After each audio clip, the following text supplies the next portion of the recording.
नमस्कार दोस्तों, मैं हूं आपका होस्ट हीरालाल। दोस्तों, वैसे तो गोवा के बारे में ज़्यादातर लोग जानते हैं, जो कि समुद्र और उसकी बहुत सुंदर जो बीचेस हैं उनके लिए प्रसिद्ध है। लेकिन आपको जानकर हैरानी होगी कि गोवा में एक बहुत सुंदर, बहुत ही मनोहारी जलप्रपात यानी वाटरफॉल है। आपने बहुत से वाटरफॉल देखे होंगे, लेकिन इस वाटरफॉल में खास बात है। तो चलिए जानते हैं इस वाटरफॉल के बारे में और फिर एंजॉय करेंगे, देखेंगे।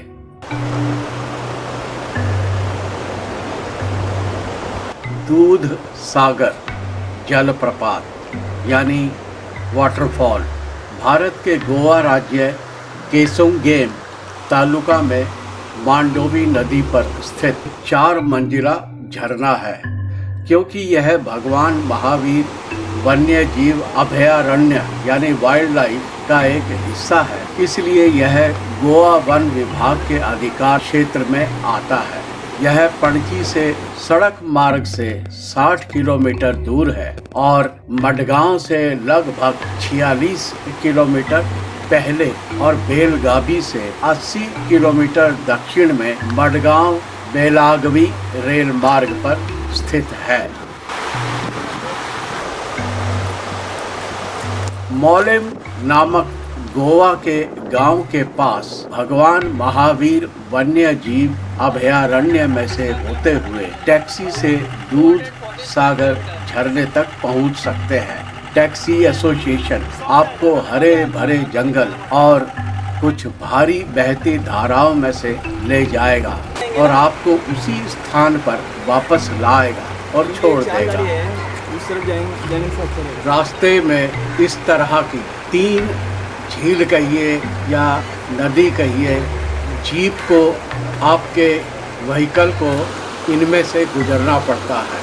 पानी बीच में काफ़ी गहरा होता है, कई बार गाड़ी बंद भी हो जाती है। फिर आसपास के लोग इकट्ठा होकर धक्का मारते हैं।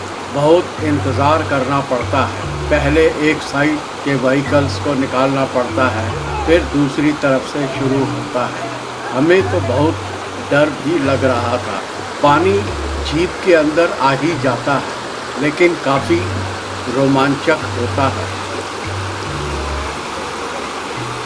वर्तमान में जलप्रपात तक जाने का यही एकमात्र जरिया है। वन के अंदर से जाने का प्लस पॉइंट ये है कि दूध सागर जलप्रपात को पूरा देखा जा सकता है, जबकि यदि आप रेलवे से जाते हैं तो आपको झरने का सिर्फ आधा ही भाग दिखाई देगा। वैसे भी दूध सागर रेलवे ट्रैक को आम जनता के लिए आधिकारिक रूप से बंद कर दिया गया है।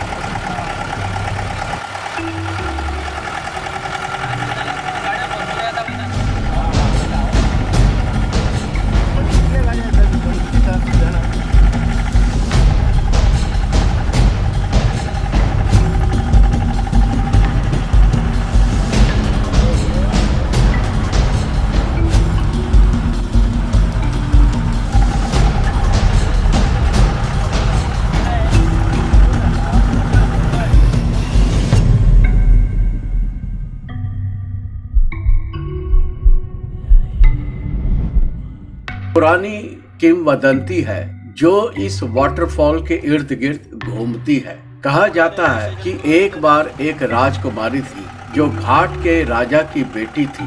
यह युवती बहुत ही साधारण सी दिखती थी, उतनी ही खूबसूरत थी और दिल, दिमाग और शरीर की पवित्रता में विश्वास करती थी। वह प्रतिदिन अपने पिता के महल के पास झील में स्नान किया करती थी। स्नान के बाद वह और उसकी सेविकाएं झील के किनारे पर इकट्ठी हो जाती थी और इस दौरान राजकुमारी जग में दूध को पी लेती थी।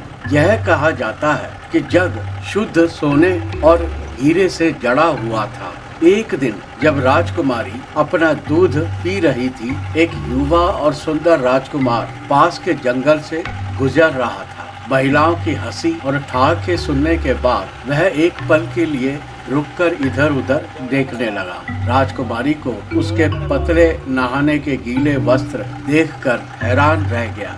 तब सेविकाओं ने उसके सामने झरने में ऊपर नीचे दूध डालने लगी और इस प्रकार एक पर्दा जैसा बनाया, जिसके पीछे राजकुमारी ने अपने आप को ढक लिया। यही दूध का झरना है जिसने राजकुमारी को ढका था, यानी दूध सागर कहलाता है। वाटरफॉल्स के आसपास का क्षेत्र जंगलों से घिरा हुआ है और भगवान महावीर वन्य जीव अभयारण्य की सीमा में आता है। ऐसे कई पशु और पक्षी हैं जो इस स्थान को घर बनाकर रहते हैं और उत्सुक विजिटर इन्हें देख पाने में कभी कभी भाग्यशाली होते हैं।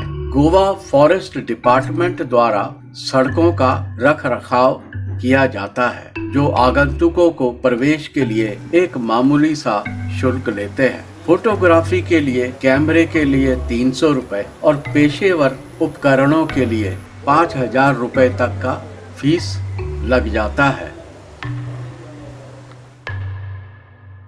इस शानदार जगह तक पहुंचने के लिए या तो पैदल या रेल से जाना चाहिए। वहाँ भी एक ऊबड़ खाबड़ ट्रैक है जो केवल 4 पहिया वाहनों के लिए ही फिट है, लेकिन इस ट्रैक को अभी भी टैक्सी से उतारकर विजिटर्स को फॉल्स के आधार तक पहुंचाने के लिए लगभग 1 किलोमीटर फिर भी ट्रैक चलना पड़ता है। किराए पर जीप उपलब्ध है। किराया लगभग 1200 रुपए से 2000 रुपए तक होता है और एक बार में ज्यादा से ज्यादा 6 लोगों को ले जा सकता है। ड्राइवर फिर विजिटर्स को वापस लाने से पहले एक आधे घंटे के लिए ड्रॉप ऑफ पॉइंट पर इंतजार करता है। वहां पहुंचने के लिए 2 रूट हैं। एक किराए की जीप द्वारा और झरने के नीचे तक जाता है, दूसरा रेलवे ट्रैक के माध्यम से जो लगभग 11 किलोमीटर पैदल का रास्ता है।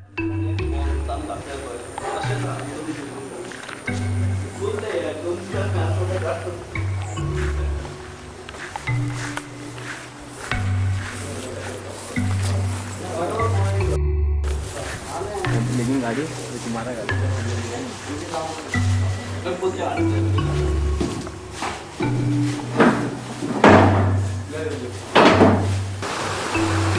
मानसून के मौसम के दौरान ट्रैक शुरू करने के लिए एक गाइड और एक लाइफ जैकेट लेना आवश्यक है, अन्यथा जंगल के अंदर प्रवेश प्रतिबंधित है, क्योंकि क्षेत्र में बहुत भारी वर्षा होती है, पानी भर जाता है, इसलिए लाइफ जैकेट ले जाना हमेशा अच्छा होता है।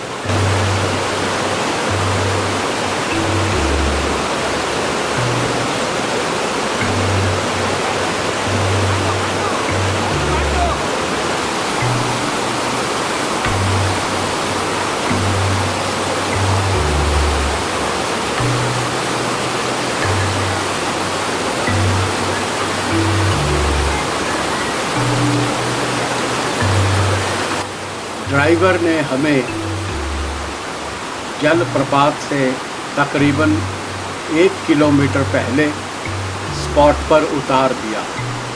उसके बाद हमें खुद ही पैदल चल के इस ट्रैक को पूरा करना था। रास्ते में कई झरने आते हैं जिनका पानी का बहाव इतना तेज होता है कि बहने का डर लगा रहता है, इसलिए कुछ लोग बीच में सहारा देने के लिए खड़े हो जाते हैं और लोगों को पार करवाते हैं।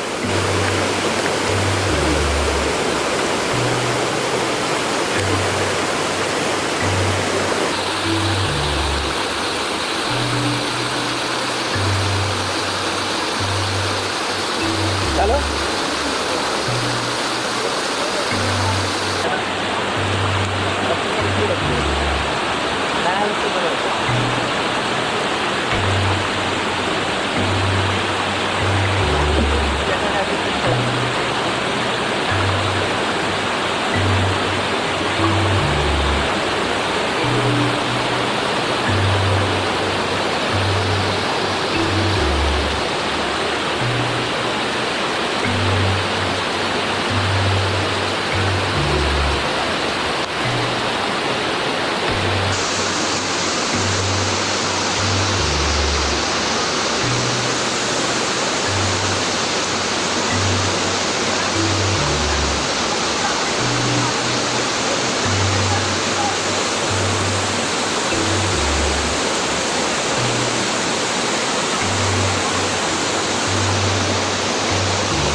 दूध सागर वाटरफॉल भारत के ऊंचे वाटरफॉल्स में से एक है, जो 310 मीटर की ऊंचाई और 30 मीटर की औसत चौड़ाई के साथ सबसे ऊंचा झरना है।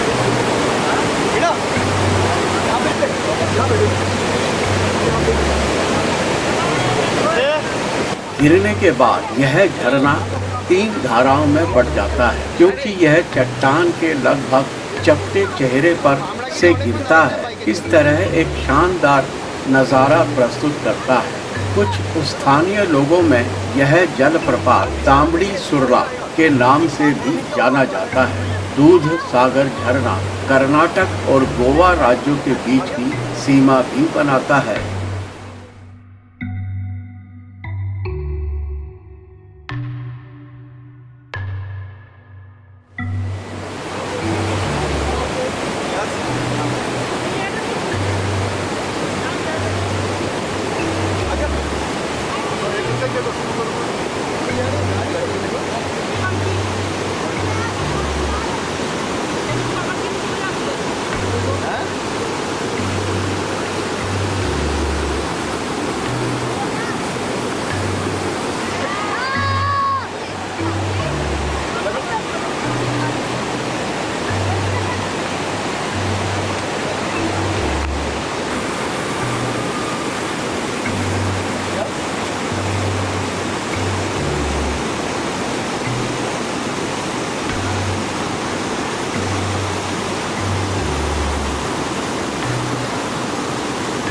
खड़े पहाड़ के चपटे और बहुत ऊंची सतह लगभग 1017 फीट की शानदार ऊंचाई से जब सफेद पानी सा झरना घड़घड़ाता हुआ नीचे गिरता है तो एक बहुत ही मनोहारी सीन प्रस्तुत करता है और देखने वाले को हैरान कर देता है। इससे पता चलता है कि प्रकृति में बहुत सारी ताकतें हैं जो इंसान के मन और शरीर को झकझोर के रख देती है।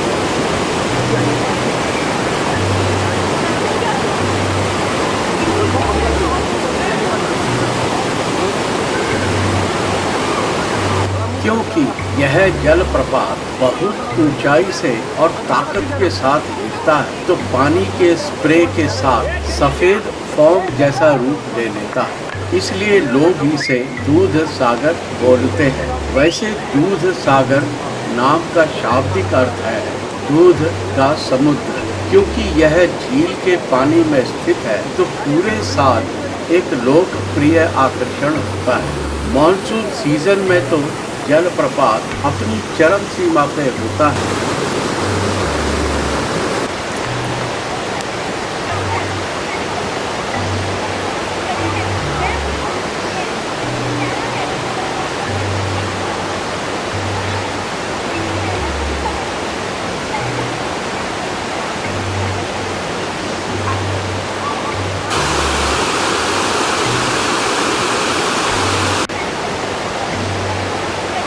मांडोवी नदी, जो गोवा की मुख्य नदी है, कर्नाटक राज्य में दक्षिण के पठार पर शुरू होती है। पश्चिमी घाट से अपना रास्ता बनाते हुए यह नदी गोवा और कर्नाटक की सीमा पर सबसे ऊंची चोटियों से गिरती है, जिससे दूध सागर गिरता है। वाटरफॉल से गिरकर यह पानी एक गहरे हरे रंग का पूल यानी तालाब सा बनाता है और फिर अरब सागर में शामिल होने के लिए पश्चिम की ओर बढ़ने लगता है।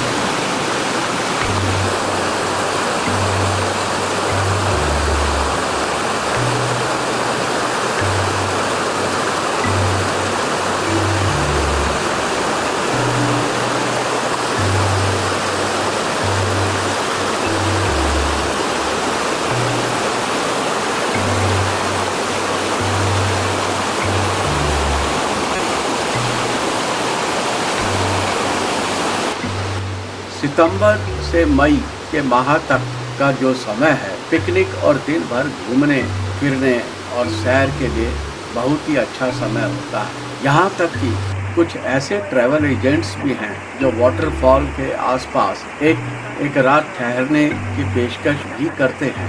टेंटों को खुले में लगा लेते हैं। टैक्सियां कालनगुट बीच और पंजिम से सुबह 6:30 बजे से शाम 6:30 बजे तक चलती है, इसलिए आने जाने की दिक्कत नहीं है।